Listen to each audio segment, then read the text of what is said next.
warahmatullahi wabarakatuh. Alhamdulillah rabbil alamin, wassalatu wassalamu ala ashrafil anbiya'i wal mursalin wa ala alihi wa sahbihi ajma'in. Rabbi shrah li sadri wa yassir li amri wahlul 'uqdatam min lisani yafqahu qawli, amma ba'd. Alhamdulillah, bertemu kita sekali lagi dalam sesi PDPR Pendidikan Islam tahun 6. InsyaAllah pada hari ini kita akan belajar mengenai hadis hindari rasuah.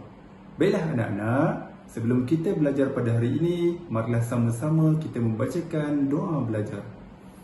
Bismillahirrahmanirrahim. Allahumma aftah alaina hikmataka wanshur alaina min khazaini rahmatika ya arhamar rahimin. Amin. Anak-anak 6 Alamanda, objektif pembelajaran hari ini, di akhir pembelajaran sekurang-kurangnya murid dapat: yang pertama, membaca hadis dan terjemahannya; yang kedua, menerangkan intipati hadis ataupun maksud rasuah; yang ketiga, menghuraikan pengajaran hadis larangan rasuah; yang keempat, menginsafi keburukan amalan rasuah dan berusaha menjauhinya dalam kehidupan seharian. Baiklah anak-anak, apakah yang anak-anak faham tentang rasuah?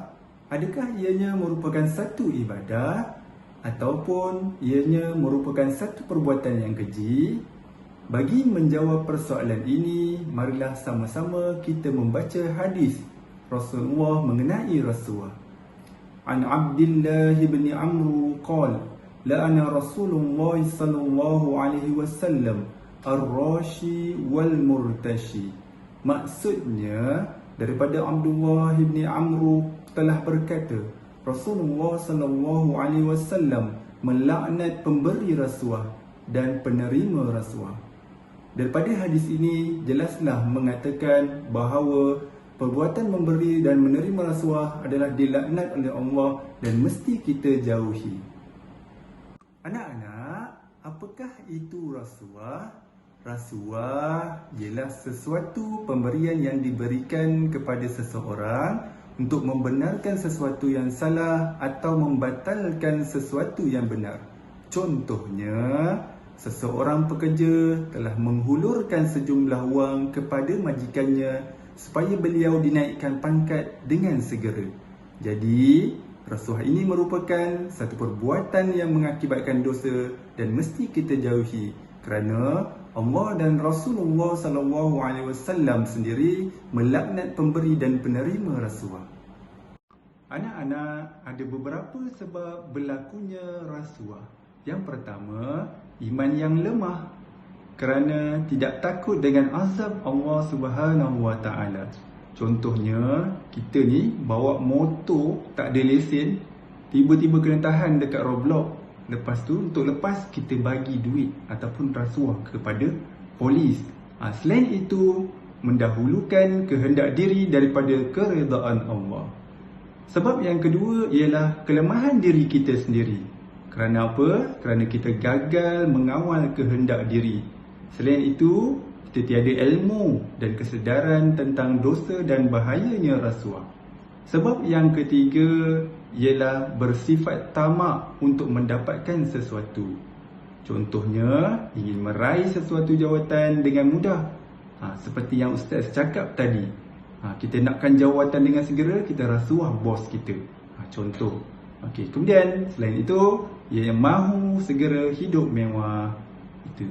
Jika tadi kita dah bincangkan mengenai sebab-sebab berlakunya rasuah, sekarang Ustaz nak terangkan kesan buruk rasuah terhadap diri dan masyarakat.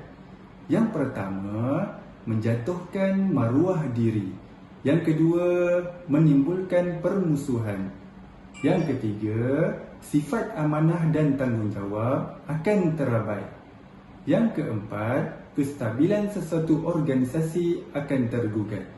Yang kelima, mendapat kemurkaan dan laknat Allah.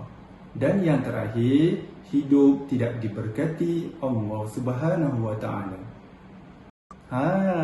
Sungguh dahsyat kan kesan rasuah terhadap diri, masyarakat dan negara yang kita bincangkan tadi? Baiklah anak-anak, sekarang Ustaz nak terangkan kebaikan jika kita menghindari rasuah. Yang pertama, masyarakat akan hidup bersatu padu. Yang kedua, sesuatu organisasi akan stabil. Yang ketiga, ekonomi, politik dan sosial sesebuah negara dapat dikukuhkan. Dan yang terakhir, jauh daripada kemurkaan Allah Subhanahu wa taala. Baiklah anak-anak, pengajaran yang dapat kita ambil daripada hadis larangan melakukan rasuah ialah: yang pertama, kita hendaklah menjauhi rasuah kerana Islam melarang kita memberi dan menerima rasuah. Yang kedua, mereka yang terjebak dengan rasuah akan mendapat laknat Allah Subhanahu wa taala. Dan yang ketiga, rasuah boleh menyebabkan sesebuah negara mundur dan kucar kacir.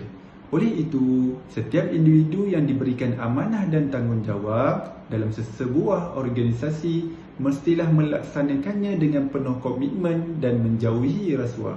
Sekian saja pelajaran kita pada hari ini. Selepas ini, kamu diminta untuk menjawab kuis yang Ustaz sediakan dan kita akan berjumpa lagi di sesi PDPR yang akan datang. Sekian, wabillahi taufiq wal hidayah. Wassalamualaikum warahmatullahi wabarakatuh.